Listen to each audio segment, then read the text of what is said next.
Hola, mi nombre es Carlos Bedoya, les doy la bienvenida a una nueva edición de Mesa Política. Es el primer programa del 2022, programa producido por Otra Mirada y NTV. Bien, una nueva ola del coronavirus está en pleno desarrollo en el Perú y en general en toda América Latina y el mundo, ¿no? Es la ola del Omicron. Para hablar sobre las características de esta nueva ola, con esta variante, nos acompaña Víctor Zamora, médico especializado en salud pública y ex ministro de Salud del Perú, quien además le tocó lidiar, enfrentar a la primera ola de la COVID-19, cuando había mucha incertidumbre y no conocíamos lo que hoy no conocemos de este virus. Bienvenido, doctor Zamora. ¿Qué tal, Carlos? ¿Cómo estás? Agradecido por esta entrevista. Bien, en un momento bastante crucial, donde esta tercera ola ya está en pleno desarrollo, ¿no? Entonces, la primera pregunta en general es, ¿qué diferencia esta ola con la variante Omicron de las anteriores, ¿no? Y ahí la pregunta específica es, ¿el 2022 va a ser otro año pandémico de principio a fin como lo fue el 21 y el 20? Bueno, son preguntas complejas, ¿no? La gran diferencia o las grandes diferencias de esta tercera ola con respecto a la primera y la segunda son, primero, el virus. El virus es totalmente distinto al de la primera ola en varios sentidos. Primero es el virus más contagioso de la variante, ¿no? Esta variante es la variante más contagiosa de virus alguno que hemos enfrentado en la humanidad. Y por lo tanto me solidarizo con el señor ministro Ceballos, que tiene que enfrentar una ola pandémica con un virus desconocido en esa faceta. La otra diferencia es que la sociedad se encuentra mejor preparada porque ya tiene conocimiento de cuál es el mecanismo principal de contagio. ¿Cuál es?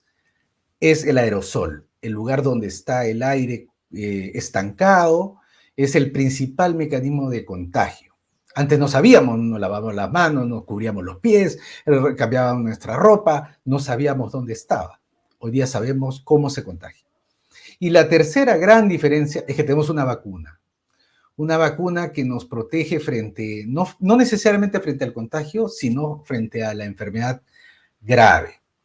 Hay otras diferencias, por supuesto, ya más estructurales. Digamos, el sistema de salud está mejor preparado. Usted recordará las condiciones tan precarias en las cuales nos encontró la primera ola.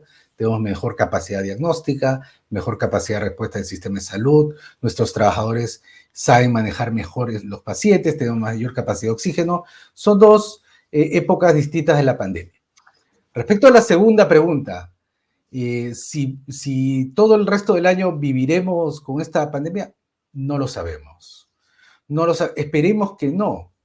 Hay una teoría que señala que esta enfermedad es el último gran brote pandémico y de ahí pasaría a su vida endémica. ¿Qué significa eso? Que va a estar presente todos los años y con brotes regulares en ciertas épocas del mismo. En nuestro caso, en el verano. Pero eso es difícil saberlo a estas alturas de la evolución de la enfermedad. Sí, porque hay mucha preocupación, usted lo ha dicho, ¿no? Es el virus más contagioso de la historia, eso es algo que no se había presentado antes, y si bien es cierto, algo que usted no ha mencionado, pero aquí aprovecho a preguntarle, es, si bien es cierto, es el más veloz de la historia, es también el que presenta una letalidad más baja, ¿no? La letalidad es más baja, yo no sé si eso, usted cómo lo ve, y ahí yo hablaba con unos compañeros y compañeras que están en comandos COVID y que ellos decían, bueno, hay dos posibilidades, ¿no? Que el coronavirus esté perdiendo fuerza letal y por tanto, como señalaba, en vías de agotamiento, de pasar a lo endémico, pero segundo era que después de este Omicron, más bien pueda venir variantes con alta velocidad y alta letalidad, ¿no? ¿Cómo ve, solamente para precisar estos de la letalidad? Sí, mire, yo no he señalado ese punto porque yo sistemáticamente he evitado manifestarme sobre la virulencia del virus. Una cosa es que el virus sea muy agresivo y otra cosa es que sea muy agresivo contigo en Inglaterra y otra cosa es que sea agresivo contigo en Perú. ¿Por qué?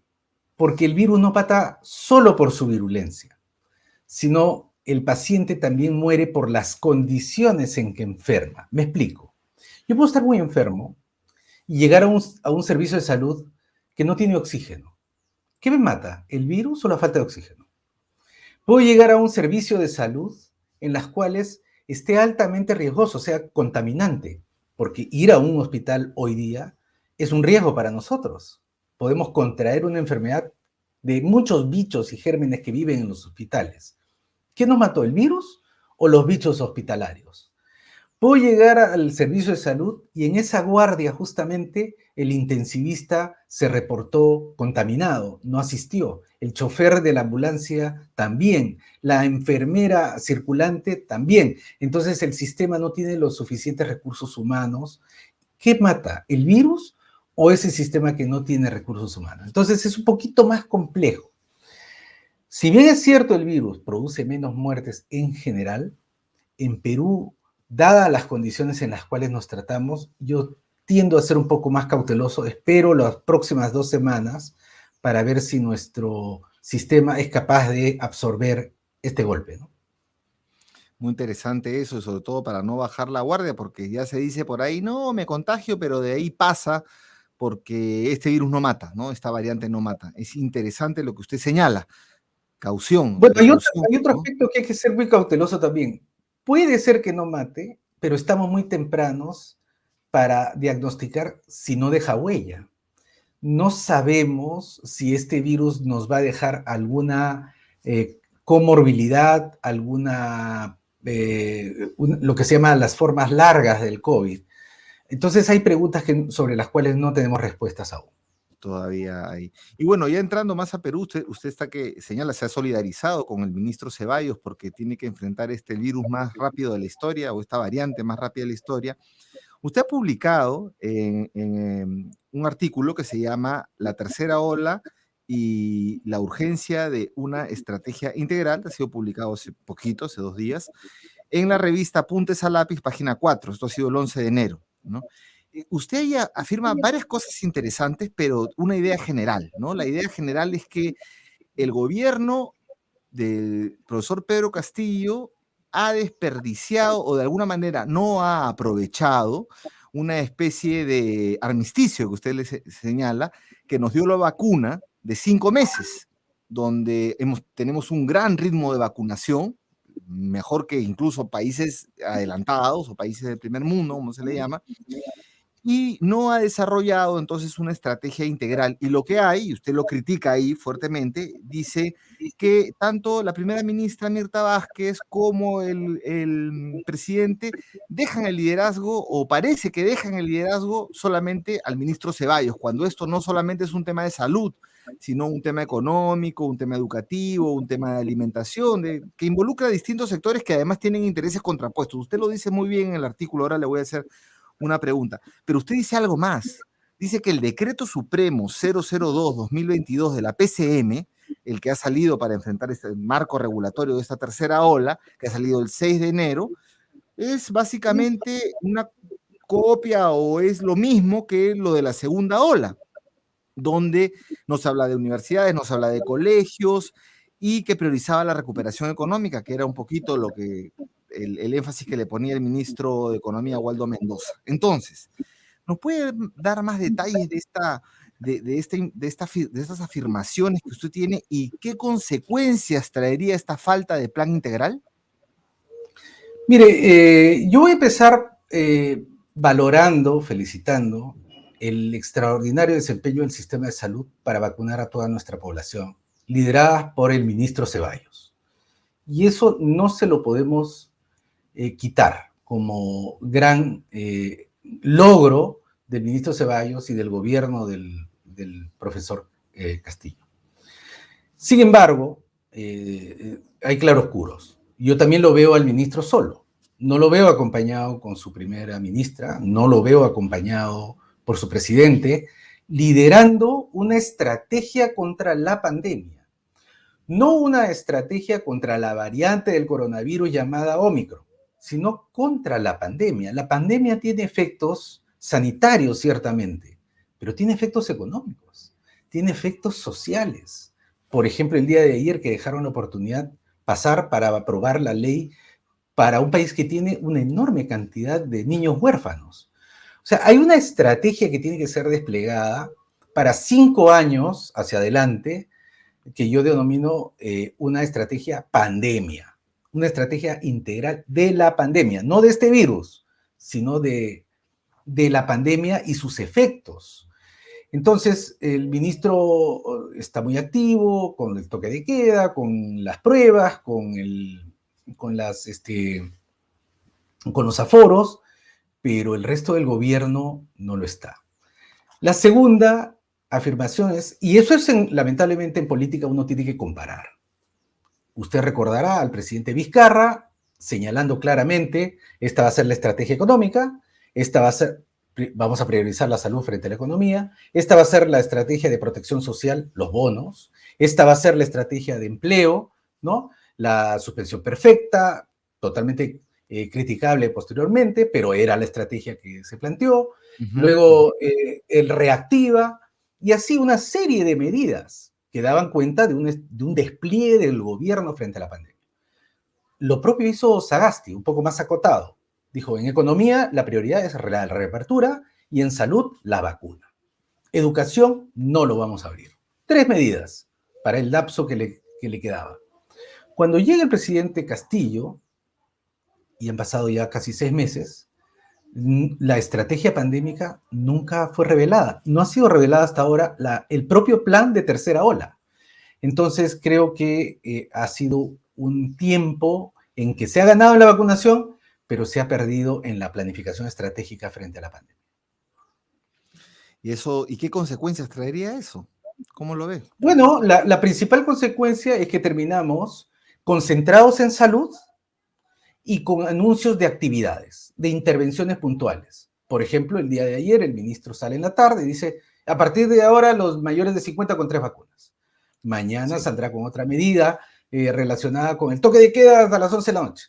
Pasado mañana ya no son 21 provincias, sino 35. Entonces, bueno, todas bienvenidas, todas de buena intención, cargadas de un entusiasmo contra la pandemia, pero esas 3, 4 medidas van a resolver el tema de la orfandad, de la pobreza, de la recuperación económica, del empleo formal perdido, de los ingresos económicos perdidos, de la recuperación de la educación, que no es solo abrir la escuela, es recuperar 2 años. O sea, toda una serie de estrategias que no le corresponden al ministro de Salud, le corresponden a la señora Premier y al señor presidente de la República decirnos cuál es el norte de un país severamente golpeado por esta enfermedad. Sí, efectivamente, se han mencionado algunas medidas, ha salido el protocolo ahora para los niños entre 5 y 12 años, en 3 grupos, van saliendo medidas, pero efectivamente no hay una estrategia integral y creo que desde aquí hacemos un llamado, todavía es posible hacer una estrategia integral y yo comparto mucho el tema de esto de buscar una salida, usted habla de 5 años, 4 años, una salida social también para las personas damnificadas de la pandemia.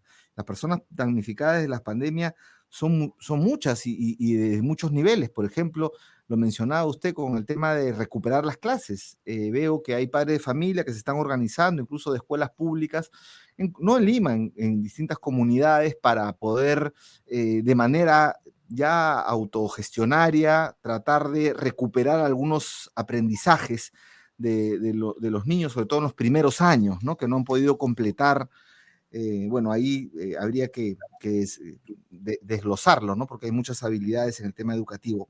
Pero entonces ya que no hay ese plan, pero todavía esto está en curso, ¿cuál sería el enfoque programático sobre salud y pandemia que, le voy a preguntar así, porque usted lo menciona en el artículo, que las fuerzas del cambio, ¿no? Usted lo menciona como un gobierno que tiene ese origen, usted dice, ¿no? No recuerdo exactamente las palabras, pero usted señala que además un gobierno que viene con toda esta voluntad de cambio, ¿cuál sería el enfoque programático? Porque hemos hablado de Vizcarra, hemos hablado de Sagasti, que no tenían esa vocación de cambio, de transformación social, pero este gobierno sí lo tiene. Entonces, ¿cuál sería ese enfoque programático que las fuerzas de cambio deben proponer, viendo el tema de vacunación, alimentación, presupuesto, ya yendo a otro tema? O sea, más Mire, amplio. claro, todas las medidas para contrarrestar la pandemia son más que bienvenidas, pero no deben quedar ahí. Todas estas intervenciones deben tener un enfoque estratégico.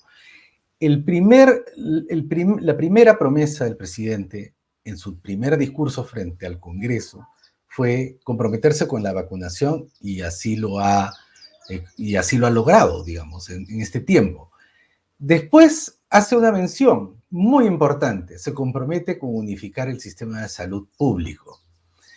Bueno, no ha pasado absolutamente nada al respecto, no hay ni una propuesta de ley, ni pedido de facultades al Congreso, ni siquiera una propuesta de diálogo nacional al respecto, encarpetada. En tercer lugar, en relación con el presupuesto del sector salud. El presupuesto del sector salud se ha incrementado para la pandemia, pero no ha cambiado el giro. Le pongo dos ejemplos.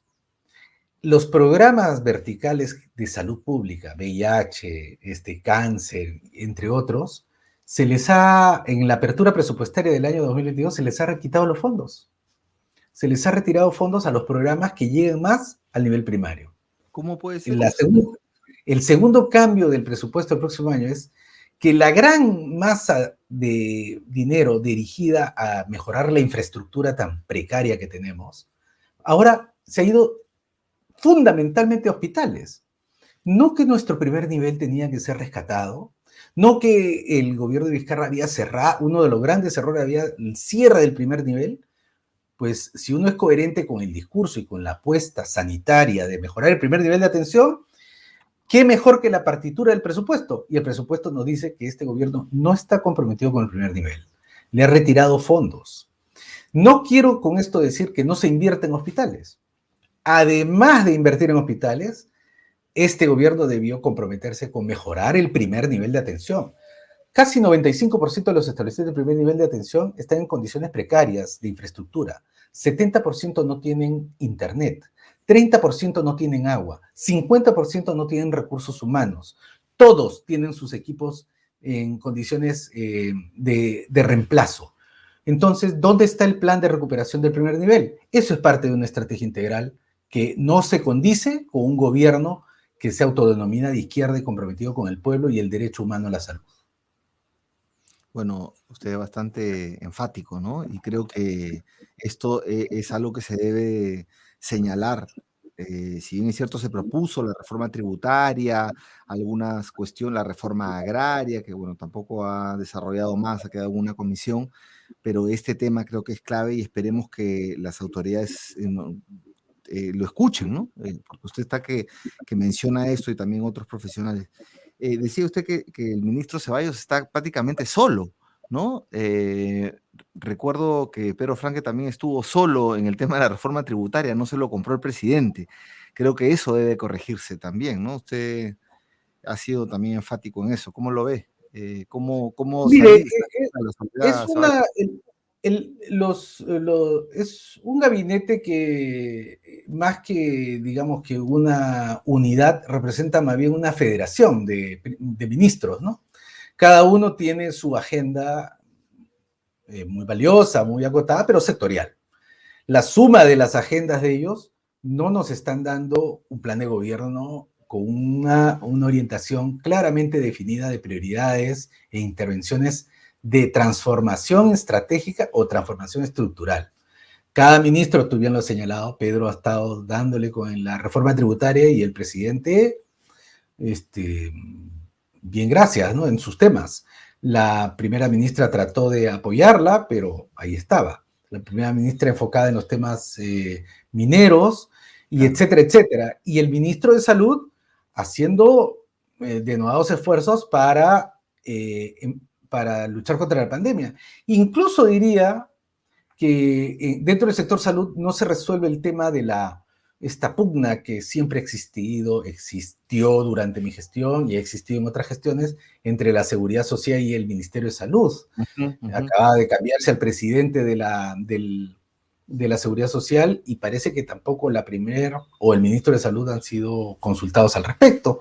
Entonces, esas cosas tienen que repararse porque no es un gobierno como el de Vizcarra, que ha sido un reemplazo del gobierno de PPK, tampoco es un gobierno como el de Sagasti, que tenía meses de transición, Claro.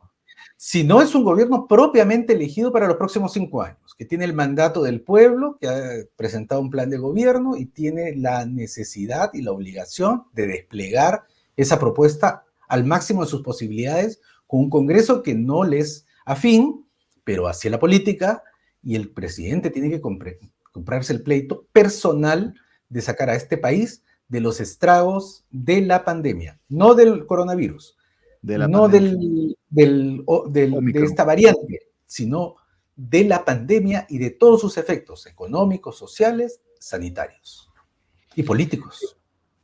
Efectivamente, y es como, me da la idea, cuando lo escucho hablar, se me sale una alegoría, se me viene a la mente, ¿no? Como que tuviéramos un partido de fútbol, individualidades que hacen lo que pueden, que generan ahí, algo de pase-gol, pero el director técnico no está en el banquillo, ¿no? Entonces, espero que el director técnico vaya, ¿no? El entrenador. Pero en estos actores, porque usted también señala que esto debe ser muy participativo, con un conjunto de actores, ¿qué rol deben jugar los gobiernos regionales y locales en la lucha contra la pandemia? Mire, es muy llamativo que el ministro de Salud haya convocado a los alcaldes de Lima para apoyar la lucha contra la pandemia, haya asistido una absoluta minoría a esa reunión, y dentro de esa minoría salga el alcalde de San Juan del Lurigancho a decir, bueno, los parques de San Juan del Lurigancho están a disposición del Ministerio de Salud. ¿Perdón? Esa es una labor del alcalde de San Juan del Lurigancho, que debió jugar un rol de preparar a San Juan del Lurigancho para la tercera ola. Preparar, si es posible, con sus recursos o con recursos gestionados frente a otras entidades, vacunatorios en San Juan del Lurigancho en cada uno de los parques. Es uno de los distritos más poblados de nuestro país, uno de los más golpeados por la pandemia, y el señor alcalde debió comprometerse para ello, con la asistencia técnica del ministerio, con la asistencia financiera del gobierno central, pero liderado por el alcalde.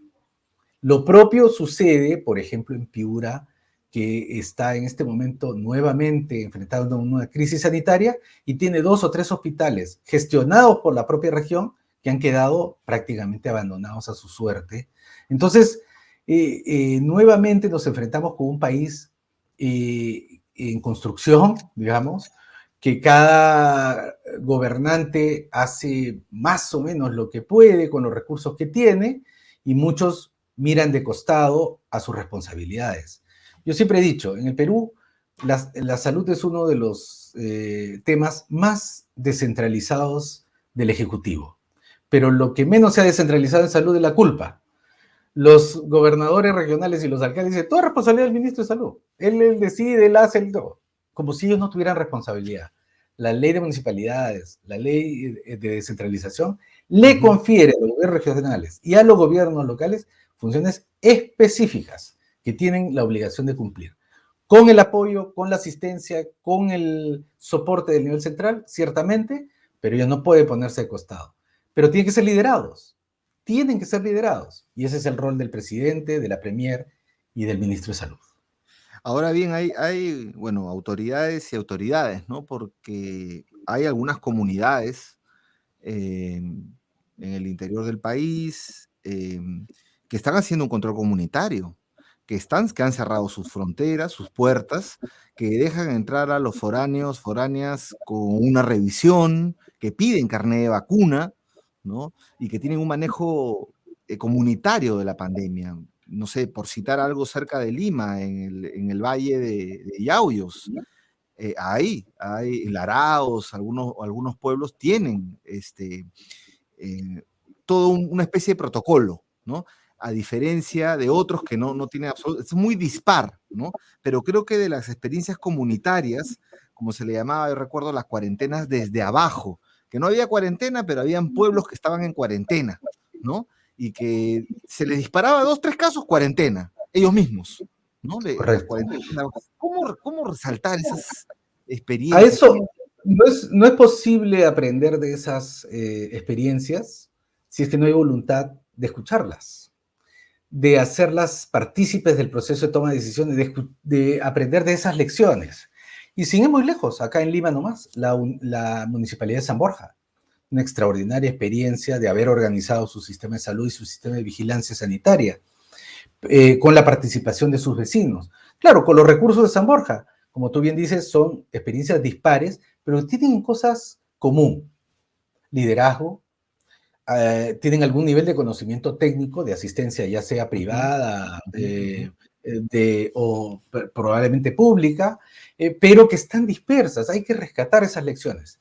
Yo recuerdo mucho en el plan de anemia, el Plan Nacional de Anemia se nutrió de cerca de 14 experiencias exitosas en el Perú, de cómo habían logrado en ciertas zonas de Arequipa, en ciertas zonas de Ayacucho, Huancavelica y en el norte del país, reducir la anemia sustantivamente. Cuando el nivel central había fracasado completamente, oye, ¿cómo lo están haciendo? Y de ahí salió la reformulación del plan de anemia que, bueno, ha quedado trunco por la pandemia, pero la lógica debe ser la misma: rescatar esas experiencias.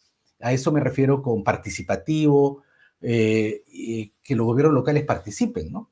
Lamentablemente también, Carlos, si tú lo sabes, está el otro lado de la moneda. Esta tercera ola nos toma con aproximadamente 6 presidentes o gobernadores regionales presos, Ujú, fugados o con ujú. detención o que han sido revocados en su mandato.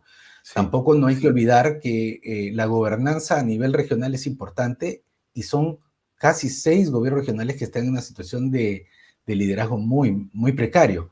Aún así, por ejemplo, Ancash, cuyo gobernador está preso, tiene los más altos niveles de vacunación del país. Y no solamente eso, que es el más equitativo de todo. Uno puede ir al último lugar de Ancash y sus registros de vacunación son altísimos, comparados, por ejemplo, con Puno, que la media de Puno es muy baja y hay lugares en que prácticamente la vacuna llegará a fines de este año. Wow, bueno, eso espero que se corrija.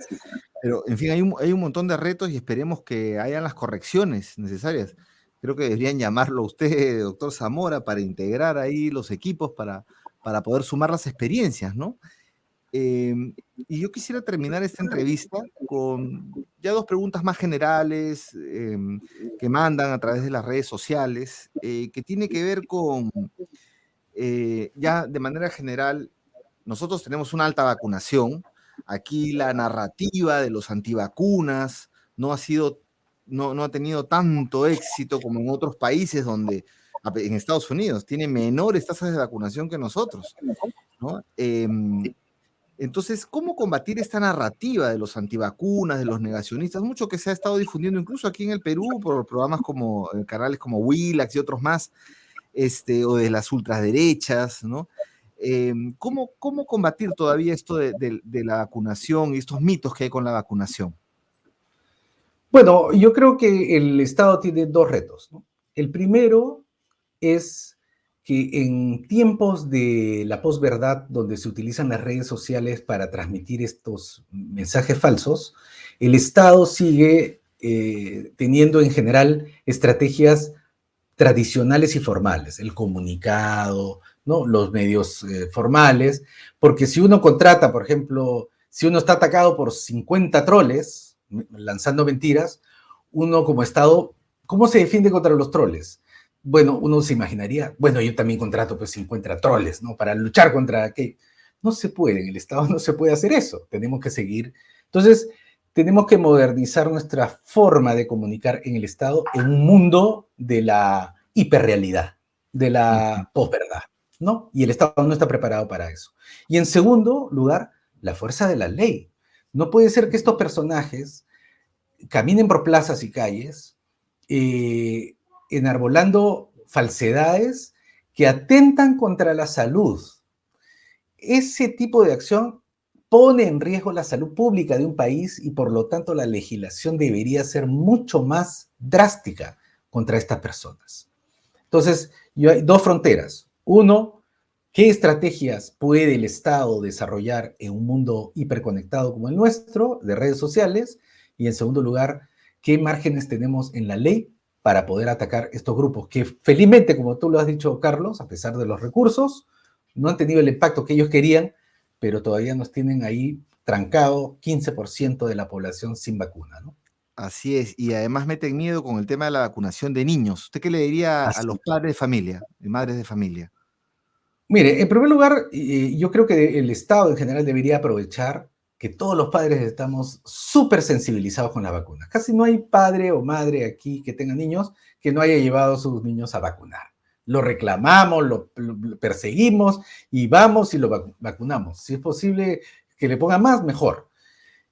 Esa voluntad que no existe en todos los países, la tenemos acá. Debemos aprovecharla, generar confianza, organizar medios no tradicionales de comunicarse con los padres, en las asambleas, en las redes sociales, comunicar, como le vuelvo a decir, es un reto, pero hay que aprovechar la enorme oportunidad de que tenemos los corazones y los oídos abiertos de nuestros padres para las vacunas en general, y ciertamente para esta no va a ser no creo que sea la excepción.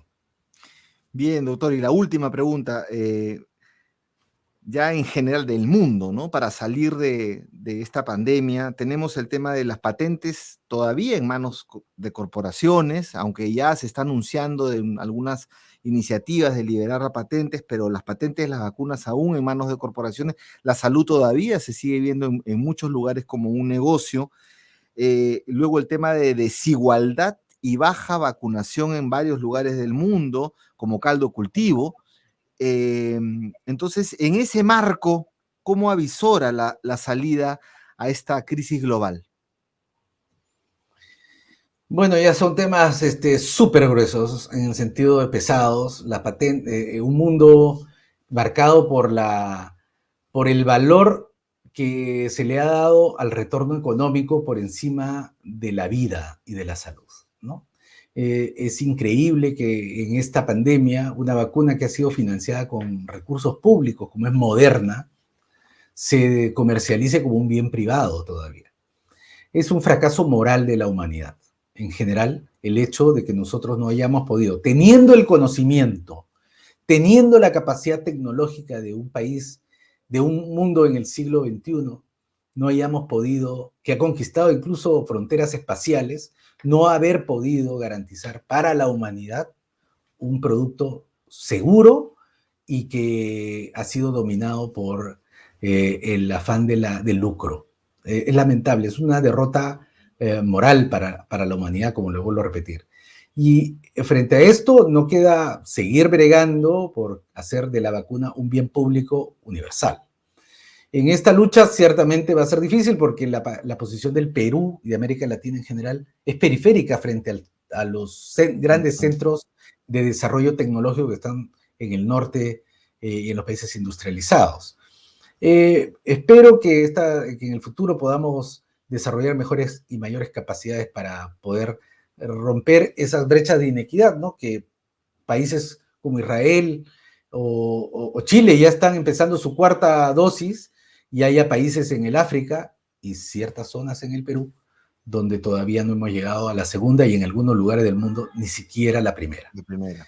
Eso tiene que, por supuesto, llamarnos a una reflexión en lo más profundo del rol que jugamos los seres humanos en el planeta, que estamos no solamente destruyendo nuestro ambiente, sino impidiendo que el ser humano tenga acceso a un producto que le puede significar la diferencia entre la vida y la muerte.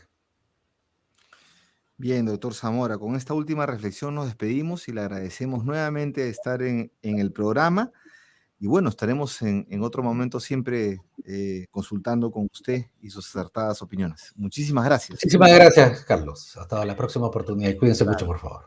Gracias. Bien, amigos, amigas, con nosotros será hasta otro programa y toda esta información, más videos pueden encontrar en la página web de otramirada.p y también en nuestraamérica.tv. Muchas gracias.